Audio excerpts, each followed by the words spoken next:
जय हिंद, वंदे मातरम, भारत माता की जय। राष्ट्रवाद की बात प्रहार के साथ आप सभी का हार्दिक स्वागत है। मित्रों, अब सबसे बड़ा मुद्दा अगर कोई है तो संभल की घटना। मतलब संभल कैसे संभलेगा। 1990 में 89 में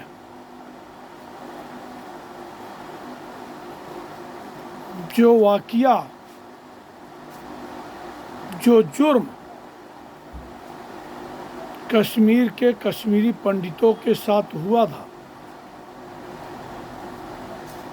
और वो सुर्खियां बनी और वो खबर पूरे देश और विदेश में चला, मगर उससे मिलती जुलती घटना संभल में हुई। और संभल में उसके किरदार थे सिर्फ one man army, Shafiqur Rahman बर्ग।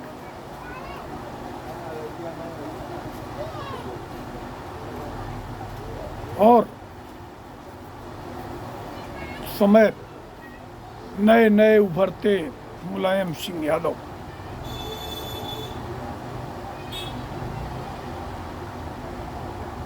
शफीकुर रहमान बर्ग ने इतना बड़ा हिंसा करवाया, इतनी बड़ी साजिश रची और पर्दे के पीछे बैठ के पूरा काम किया। ऐसा शतरंज का खिलाड़ी जो खुद को बाबर का वंशज कहता हो, देश के संविधान को कुछ न मानता हो, शरिया कानून के लिए संसद में बहस कर लेना, अब शफीकुर रहमान बर्ग के जाने के बाद अब उनकी विरासत को दरकाना। शफीकुर रहमान बर्ग जब राष्ट्रगान चलता हो कहीं तो खड़े होकर झंडे को सलामी नहीं देते थे, और कोई भी मुद्दा अगर आता था मुसलमानों के रिलेटेड तो सबसे पहले अगर कोई बयान देता था, बेबाक कोई बयान देता था, तो शफीकुर रहमान बर्ग। और आजम खान कहते थे कि जैसे जो परंपरा रीति रिवाज रामपुर में है वही रीति रिवाज संभल में है। ऐसा अभेद किला बन गया था जो कि मुझे नहीं लगता कि आज तक आज़ादी के बाद कोई उसे भेद पाया।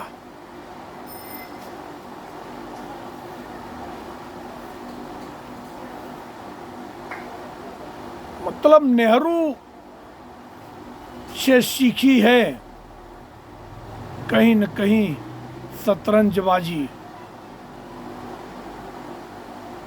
कितने मंदिर तोड़ दिए गए, मतलब मंदिर तोड़ के तो मस्जिद बनाया गया, ये सब जानते थे, मगर मंदिरों को रहते हुए मंदिरों में कोई दिया बाती करने वाला नहीं बचा। और ये घटना 45 साल 46 साल तक लोगों के कान तक पहुंचा भी नहीं। और अगर सर्वे टीम मगर इस पे बहुत दिन से क्लोज आई थी योगी आदित्यनाथ की, उनको पता था, उन्होंने इंटरनल पूरी इंक्वायरी करा ली और शफीकुर रहमान बर्ग के इलाके में पुलिस वाले भी जाने से सोचते थे। मतलब किसी को हिम्मत नहीं थी कि उनके गिरेबान में हाथ डाल दे। मगर जैसे ही शफीकुर रहमान बर्क का इंतकाल हुआ और समाजवादी पार्टी उनके पोते जियाउर रहमान बर्क पर कृपा दिखाई, उनको टिकट दे दिया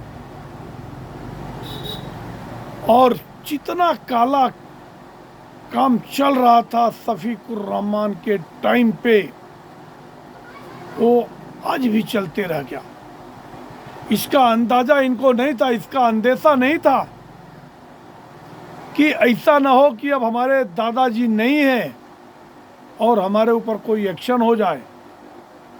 वही तुर्क वाली टोपी ये भी लगा के और वही लहजा अपनाया। जब सर्वेयर टीम आके सर्वे करके गई और 23 तारीख को जब नतीजे आए और कुंदर की सीट सपा हार गई, तो समाजवादी पार्टी को लगा कि अब तो मुस्लिम वोट बैंक मेरा दरक जाएगा और उन्होंने तुरंत हाई कमान ने तो फोन किया जियाउर रहमान बर्क को कि आप अपने हिसाब से अपने दादाजी के स्टाइल में आक्रामक हो जाओ, भीड़ को उग्र कर दो और फिर से अगर आने वाले हैं सर्वेयर तो उनको मजा चिखा दो, अपनी ताकत दिखा दो। जो होगा हम देख लेंगे, क्योंकि हमारे पास तो कार्ड है मुसलमानों का कि मुसलमानों को प्रताड़ित किया जा रहा है। मगर जियाउर रहमान वर्क से वहाँ की जनता भी नाराज है, क्योंकि तुर्क वर्सेस पठान हो गया।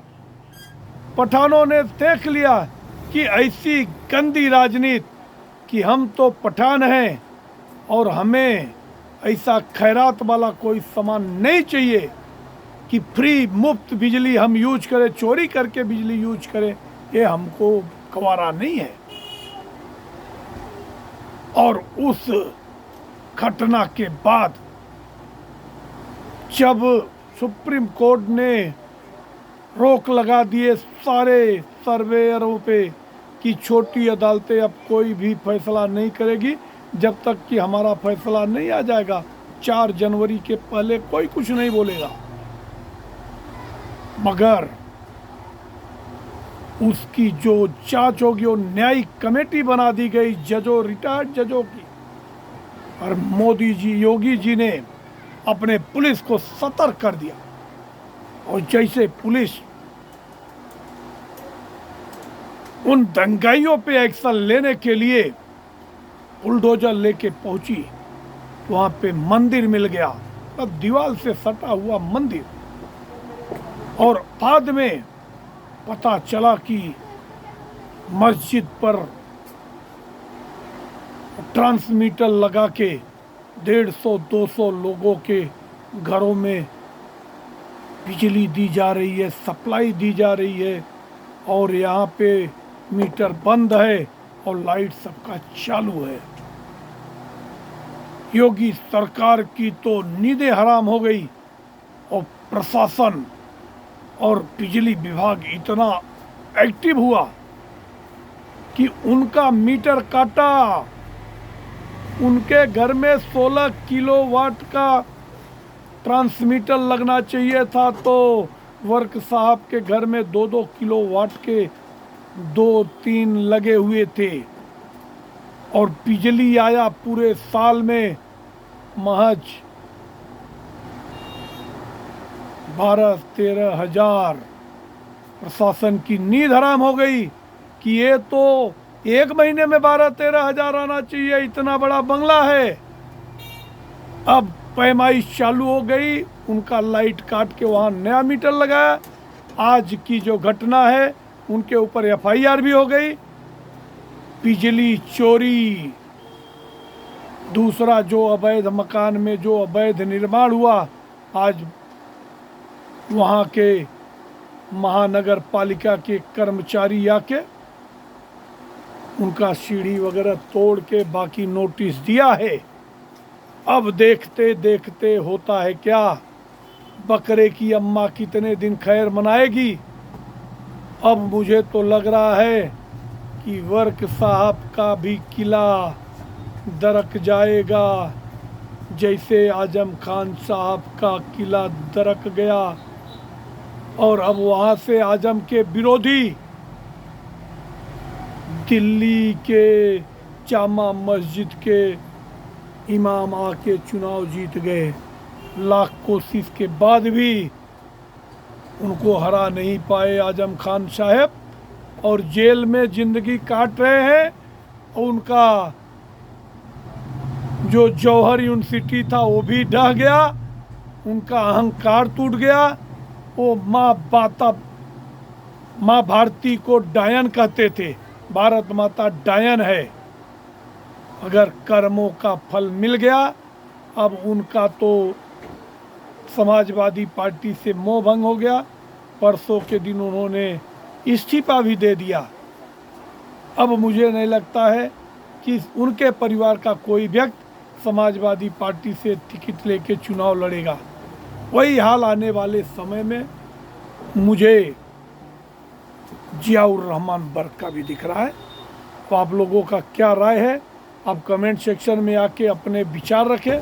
हमारे चैनल को सब्सक्राइब करें, सपोर्ट करें, आप अपने मित्रों को शेयर करें। जय हिंद, वंदे मातरम, भारत माता की जय। फिर नए अपडेट के साथ आप लोगों के बीच में हाजिर होगा। आप हमारे चैनल को सब्सक्राइब करें। धन्यवाद।